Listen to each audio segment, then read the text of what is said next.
Everyone, si Tita Wena ay nag-crave ng crunchy, daing na bangos. Kaya naman, ito na yan. Sarap! Hello mga lalabs ko, gawa tayo ng lunch. Ayan. So, hinugasan natin mabuti yung ating bangos. Ayan, tinanggalan natin ng dugo. Para hindi malangsa. At dinaing natin ng ganyan. Ayan.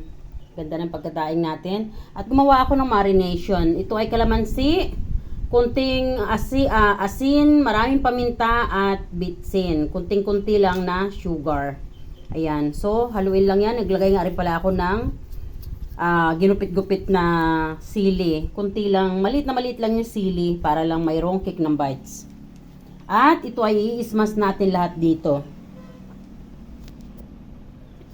So, kumuha lang ng ganyan. Then, bago natin i-fry yan, i-marinate muna natin for couple of minutes.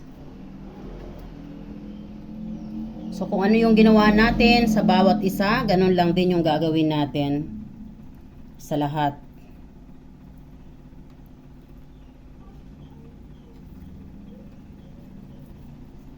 Alam nyo guys, napakasarap nitong method na to. Instead of suka, kalamansi ang gamitin nyo.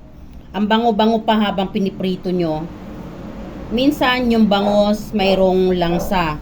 Pero pag itong method na to ang ginawa nyo, promise, imbis na langsa ang maamoy nyo, bango ang maamoy nyo.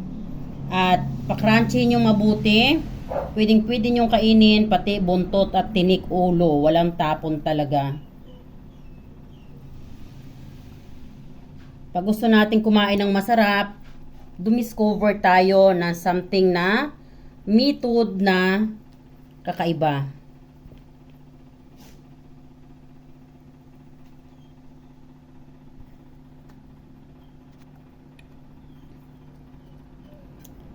Alam nyo guys, ako mahilig akong kumain pero masilan ako pagdating sa lasa. Katulad ng minsan, pag bibili ako ng pagkain sa labas, hindi ko halos malunok. At ang alaga ko, gano'n na rin. Gano'n talaga, no? Pag nag-aalaga, masilan sa pagkain, pati yung alaga, nagiging masila na rin. Pag ang alaga ay malinis sa kapaligiran, malinis sa katawan, malinis sa lahat ng bagay, pati alaga, gano'n na rin. Ayan, so lagyan natin mga buntot. Para yung mga buntot, pag pinray natin ay masarap din. Ayan. Lagay natin lahat ng marination para instead na matapon ay mapunta lahat sa kanya. Ayan guys. Then, para hanggang kabila ay malalagyan ng lasa. So, ganyan na lang natin yan. Then, ganyan natin. And let it marinate for about, kung mayroon kayong time, maganda ito na whole night. Pero ako, dahil magluluto na ako, 30 to 45 minutes is enough. Then, pagkatapos niyan, i-cling wrap na lang natin yan, o takpan natin, para yung lasa niya ay magsok dun sa loob.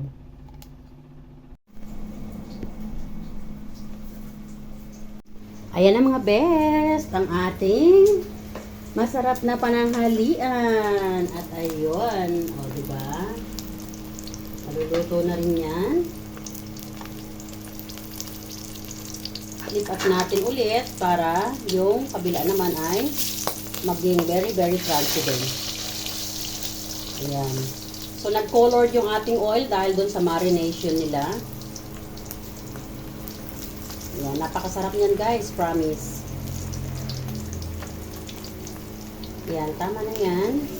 Very crunchy na yan. Tingnan nyo.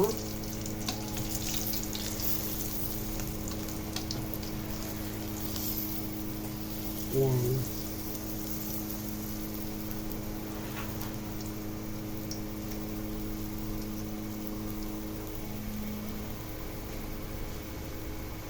Ito pa tayong last. Ilagay na natin.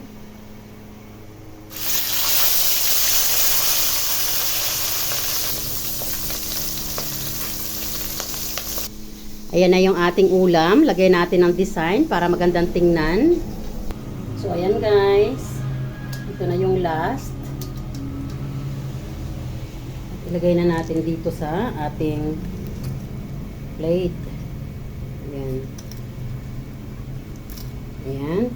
And, halina kayo at tayo ay maglagay ng design.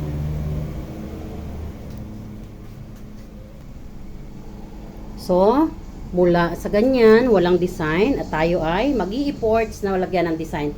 Kayo ba ay katulad ko rin na masaya kahit simple lang yung pagkain, basta presentable na nakahain sa hapagkainan? So, dito mayroon tayong in-slice na mga freshly harvest na tomato. Harvest ko lang po yan sa terrace ko. Ayan, lagay natin dyan one by one. Alam nyo guys, matyaga ako magtanim. Kahit pa isa-isa, 2 puno kasi napakamahal. Kaya nga sabi ko, napakaswerte ng mga tao na may mga taniman sila na malaki sa gilid ng bahay nila. Ako guys, napakaliit na mga taniman ko dyan sa taas, no? Kasi ang palibot ng bahay ko ay sakop ng buong kabahayan. Pero may mga tao na napakalaki ng taniman nila, sinasayang nila.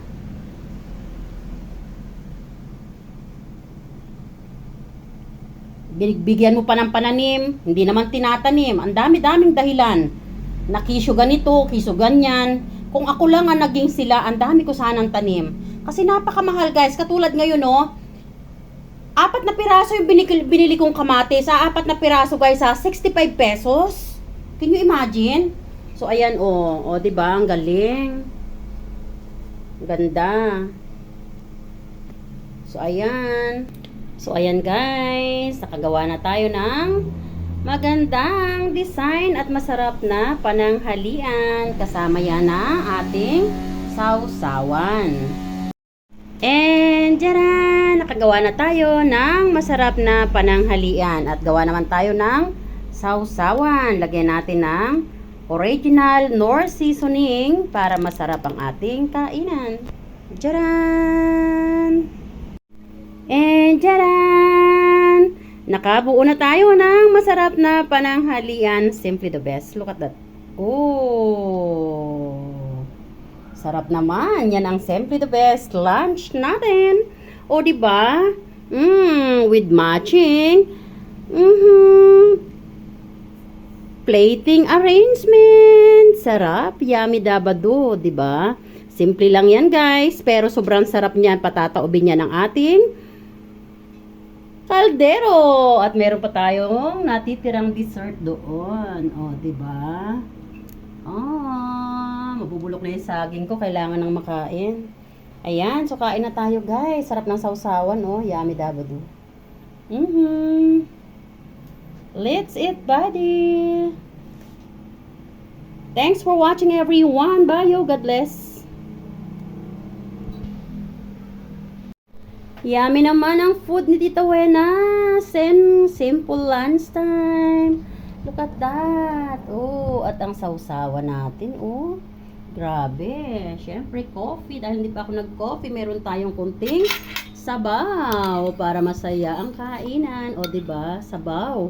Inasimang talong kasama ang balat ng kalamansi. Kasi yung balat ng kalamansi ay marami pong benepisyo na magbibigay sa ating katawan at magtatanggal ng mga unnecessary bacteria na nandyan sa ating pangangatawan na hindi naman kailangan na ating pangangatawan. Tingnan yung aking kanin, no? Mayroon siyang kunting tutong at sarap. At ang sausawan, oo, yabadabadu. So, ano pang hinihintay natin? Kainan na. Let's eat, buddy. Simple lunch, but the best. Ayan, patataobin niya ng ating kaldero sa sarap. Thanks for watching, everyone. God bless. Yummy.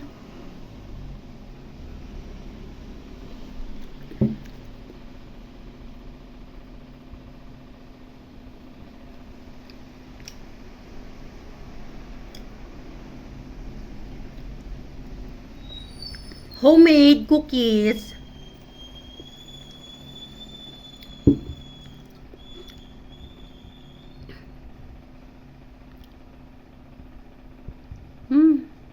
Sarap. Melt on your mouth.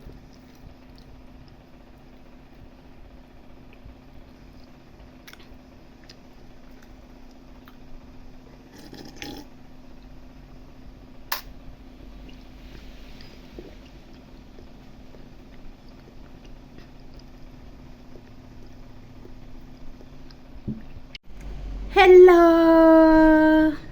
Katatapos ko lang mag-fertilize ng aking mga halaman. Dahil ako ay late nang nagising, kaya tayo ay magmerienda. Early in the morning, inatake ako ng migraine ko. Hindi naman migraine na katulad nung dati.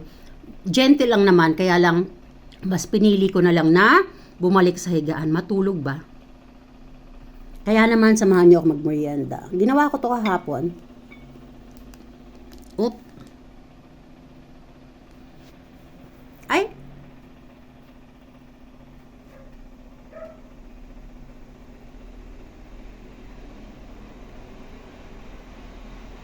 Merienda time!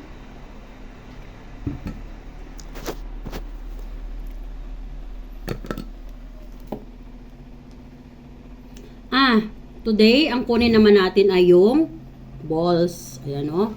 So, kahapon ito yung merienda natin, oh. Para sa Chips Ahoy. Masarap pa siya sa Chips Ahoy, guys.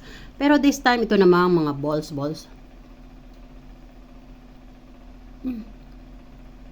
Sarap. Sarap. Ang sarap nito, promise. Melt on your mouth.